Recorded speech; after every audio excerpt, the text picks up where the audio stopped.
Think for a moment. Imagine that everything you were taught about spiritual power was only the outer shell of a far deeper truth.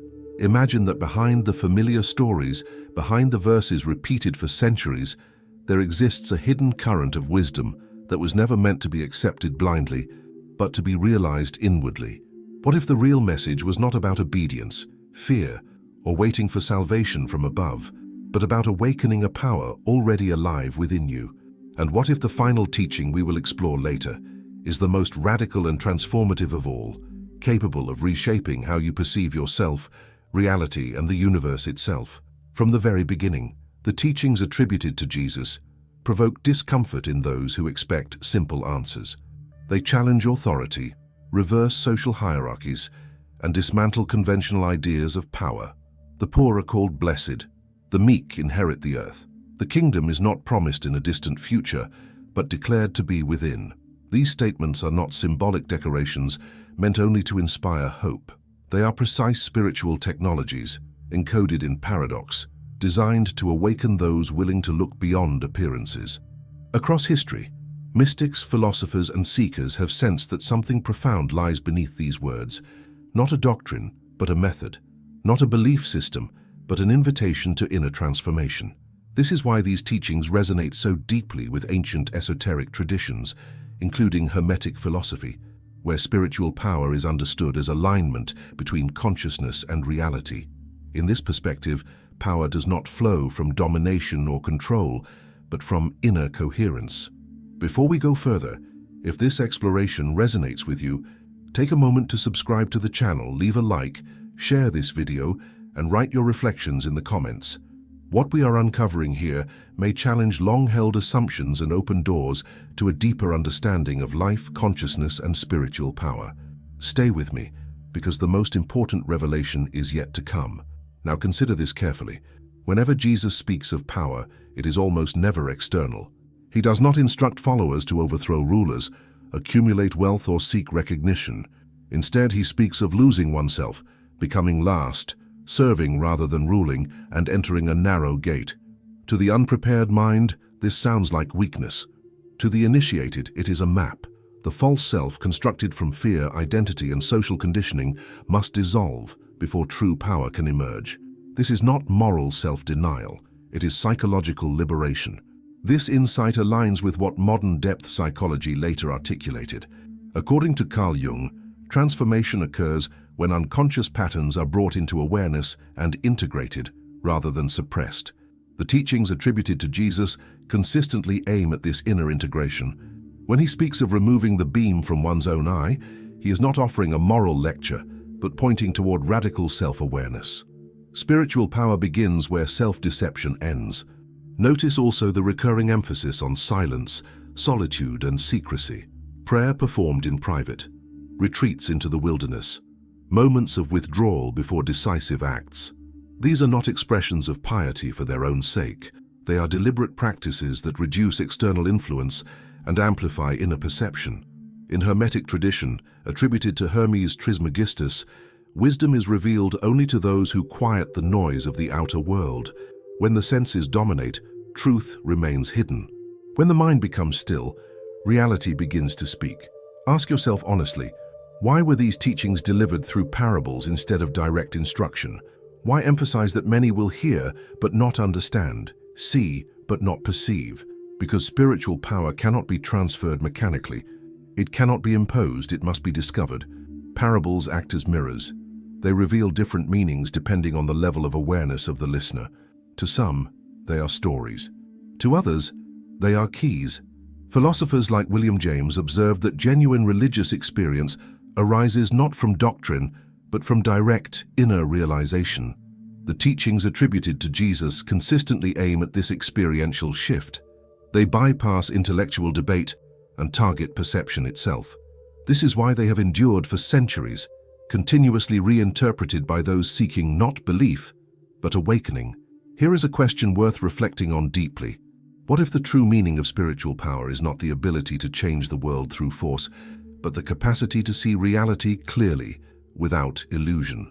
What if the miracles described were not violations of natural law, but demonstrations of what becomes possible when consciousness is aligned, focused, and free from inner division. As we move forward, keep this in mind. These teachings were never designed to create passive followers dependent on authority. They were meant to awaken individuals capable of direct connection with the divine, understood not as a distant ruler, but as an immanent presence woven into consciousness itself. This is only the beginning of the journey, and what comes next will challenge even deeper assumptions about power, faith, and inner transformation. Think carefully as we go deeper. If spiritual power is not external authority, not dominance, not spectacle, then what exactly is it? The teachings attributed to Jesus suggest something far more unsettling and liberating at the same time. Power is awareness. Power is perception freed from illusion. Power is alignment between inner truth and outer action. This is why transformation always begins within, never outside. When the inner world shifts, the outer world responds naturally without force. One of the most misunderstood aspects of these teachings is the repeated emphasis on faith. Faith is often reduced to belief without evidence, but this interpretation strips it of its original depth. In the context of spiritual power, faith is not passive belief.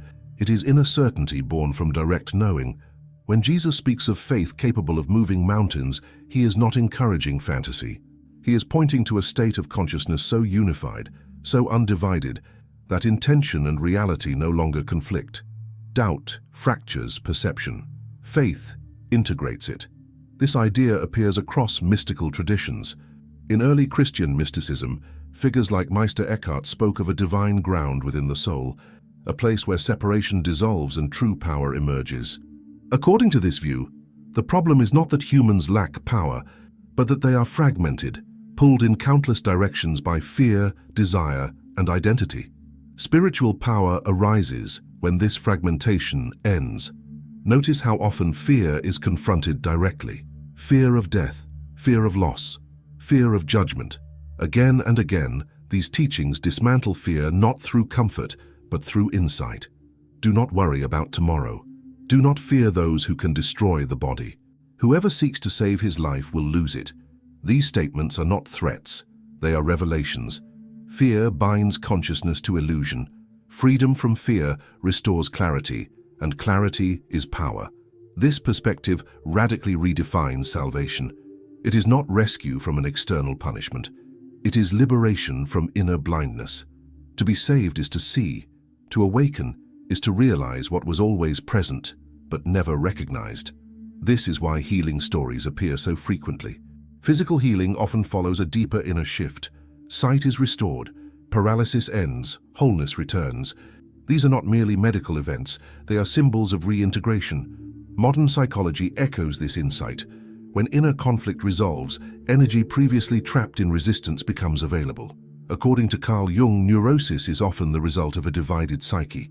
Healing begins when unconscious material is brought into awareness and integrated. In this sense, spiritual power and psychological wholeness are inseparable. To be spiritually powerful is to be inwardly whole. Now reflect on the statement that the kingdom is within you. This is not poetic exaggeration. It is a radical claim about the nature of reality. The kingdom is not a place. It is a state of consciousness. When perception shifts, the world reveals a different face. Compassion replaces judgment. Presence replaces distraction. Meaning replaces emptiness. This inner kingdom is not entered through ritual alone, but through awareness, sincerity, and inner honesty. Why then were these ideas so threatening to established structures of power? Because an awakened individual is difficult to control. Someone who no longer seeks validation, status, or approval cannot be easily manipulated. Someone who knows that truth is internal does not depend on intermediaries. This is why spiritual power has always been misunderstood and at times suppressed. It undermines systems built on fear and dependency. Ask yourself this: if you were to truly believe, not intellectually but inwardly, that divine presence lives within you, how would that change the way you live? How would it change the way you treat others? How would it alter your relationship with suffering, uncertainty, and death? These are not abstract questions. They are invitations to transformation. As we continue, we will explore why secrecy, misunderstanding, and resistance surrounded these teachings from the beginning, and how that resistance still shapes modern interpretations today. The next insight will reveal why spiritual power is inseparable from inner death and rebirth, a process far deeper than most people realize. Now let us move even deeper into the aspect of these teachings that most people sense instinctively but rarely confront directly. Spiritual power, as presented in the words attributed to Jesus, is inseparable from inner death and rebirth. This is not metaphorical drama. It is a precise description of a psychological and spiritual process that has appeared in every authentic path of awakening throughout history. Something within the individual must end so that something more real can emerge. When Jesus speaks of being born again, the statement is often reduced to a theological formula. Yet when examined carefully, it reveals a universal initiatory pattern. The old identity, built from fear, conditioning, and borrowed beliefs, cannot coexist with awakened awareness. One must die inwardly before one can truly live. This is why the language is so uncompromising. Lose your life to find it. Take up your cross. Let the dead bury their dead. These are not calls to suffering for its own sake. They are invitations to radical inner transformation. Across cultures, this same pattern appears. Mythologist Joseph Campbell described it as the hero's journey, where the hero must descend into darkness before returning transformed. In psychological terms, this descent represents confrontation with the unconscious, with fear, shadow, and illusion. Spiritual power is not granted to those who avoid this descent, but to those who walk through it consciously. This explains why comfort is never the central promise of these teachings. Peace is promised, but not comfort. Peace arises from alignment with truth, while comfort often depends on illusion. The teachings consistently strip away false security. Wealth is unreliable. Social approval is temporary. Even identity itself is unstable. Why dismantle these foundations? Because anything that can be lost cannot be the source of true power. Only what is eternal within can serve that role. Notice how this reframes suffering. Suffering is not glorified, but it is also not denied. It becomes a teacher. When resistance ends, suffering reveals where attachment still exists, where fear still hides, where identity still clings. This is why spiritual power is never about escaping the human condition, but about seeing through it. Awareness does not remove pain automatically, but it removes the illusion that pain defines you. In the teachings attributed to Jesus, forgiveness plays a central role in this process. Forgiveness is often misunderstood as moral obligation, but in this context it is liberation. Holding resentment binds consciousness to the past. Releasing it restores inner freedom. Forgiveness is not about excusing harm. It is about refusing to let harm define your inner state. This is power in its purest form, not reaction, but sovereignty over one's inner world. Philosophers long before modern psychology understood this principle. Plato spoke of turning the soul away from shadows and toward the light of truth. This turning is not physical, it is perceptual. When perception shifts, values shift. What once seemed essential loses importance. What once seemed invisible becomes central. This is spiritual rebirth. Consider also the emphasis on love, not as emotion, but as state of being. Love your enemies is not sentimental idealism, it is psychological mastery. An enemy only has power over you if they control your emotional state. To love in this sense is to remain inwardly free, regardless of external circumstance. This does not mean passivity. It means action without hatred, clarity without distortion, strength without ego. Ask yourself this honestly. What would remain of you if all your labels disappeared? Your roles, your achievements, your failures, your fears. What is left when identity dissolves? According to these teachings, that remainder is where true power resides. Not in personality, but in presence. Not in image, but in being. As we move closer to the final revelation, keep this in mind. Spiritual power is not acquired, it is uncovered. It emerges when illusion falls away and awareness stands alone. The final part will bring all of this together and reveal why the most powerful teaching of all is not about doing more, believing more, or striving harder, but about a fundamental shift in how you see yourself and reality. Now we arrive at the deepest and most transformative teaching of all, the one that silently supports every paradox, every symbol, and every radical statement attributed to Jesus. This teaching is not about morality, ritual, or belief systems. It is about the dissolution of separation. According to this perspective, true spiritual power emerges not when something new is added to you, but when a fundamental illusion falls away. The illusion that you are separate from the divine, separate from life, separate from the source of reality itself. When Jesus speaks of unity with the Father, these words have often been confined within strict theological interpretations. Yet when approached from an inner experiential perspective, they reveal something far more universal and unsettling. The sense of distance between human and divine is not an objective truth. It is a perception created by identification with a limited self-image. When that identification weakens, a deeper realization becomes unavoidable. What you have been seeking outwardly has always been present inwardly. This is why such statements provoked fear and outrage among religious authorities. Not because they were blasphemous in the way often assumed, but because they implied accessibility. If divine presence is not distant, not reserved for a select few, not mediated exclusively by institutions, then spiritual authority shifts from external control to inner realization. Power becomes experiential rather than hierarchical. This threatens any structure built on fear, obedience, and dependency. Mystics across cultures and centuries arrived at this same realization independently. Meister Eckhart taught that at the core of the soul exists a divine spark, untouched by time, guilt, or corruption. According to him, the deepest part of the human being is already united with the divine. Spiritual practice, therefore, is not a process of earning worth, but of removing ignorance. Nothing needs to be added, something needs to be seen. This understanding radically reframes the meaning of prayer and devotion. Prayer is no longer a request sent to a distant power, but a state of alignment. Devotion becomes attentiveness, stillness becomes the doorway. This explains why silence holds such importance in these teachings. In silence, the noise of the ego weakens. The constant internal commentary that reinforces separation begins to dissolve. What remains is presence, not as an idea, but as a living reality. In that presence, fear loses its foundation. Fear depends on imagined futures and unresolved pasts. Presence dissolves both. When fear dissolves, control is no longer needed. When control ends, power appears naturally. Not the power to dominate, but the power to remain inwardly free, regardless of circumstance. This is why inner peace is repeatedly emphasized, not as comfort, but as clarity. The teaching of love reaches its highest meaning here. Love is not merely emotional warmth or moral obligation. It is recognition of unity. To love another is to perceive beyond surface differences and recognize the same life looking out through different eyes. This is why compassion flows effortlessly from awakened awareness.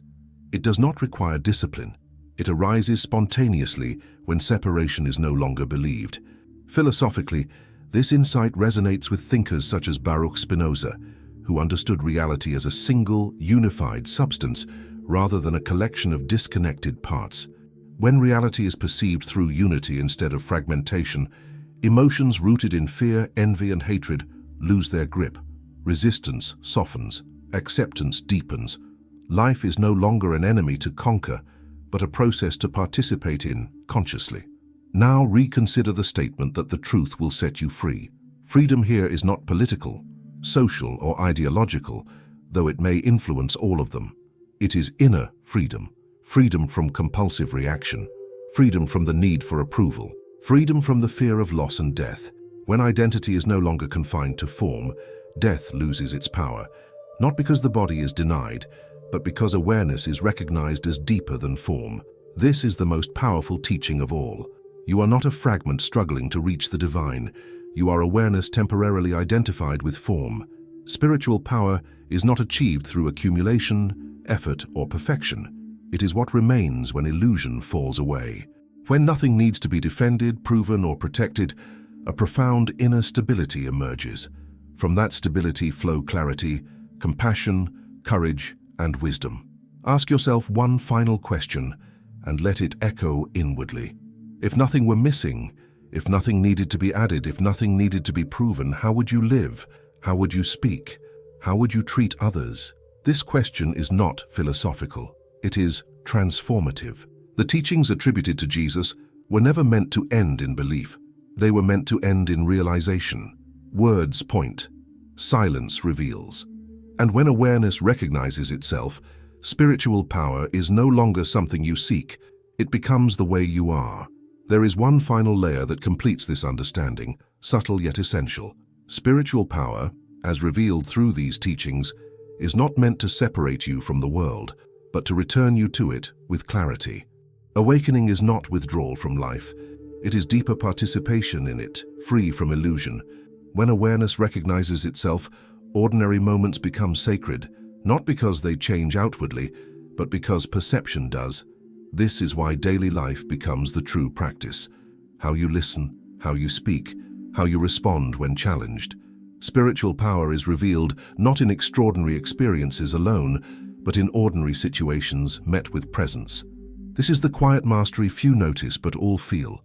A calm that does not depend on outcomes, a strength that does not announce itself, a compassion that does not seek reward. Psychologically, this echoes what Carl Jung described as individuation, the process of becoming whole by integrating all parts of the self into conscious awareness. When inner conflict ends, energy flows freely, action becomes aligned. Life feels meaningful, not because it is easy, but because it is real. This is the invitation hidden within these teachings, not to escape humanity, but to embody truth fully within it. When awareness and action become one, spiritual power is no longer a concept. It becomes a lived reality, expressed quietly through presence, integrity, and inner freedom. Thanks for looking.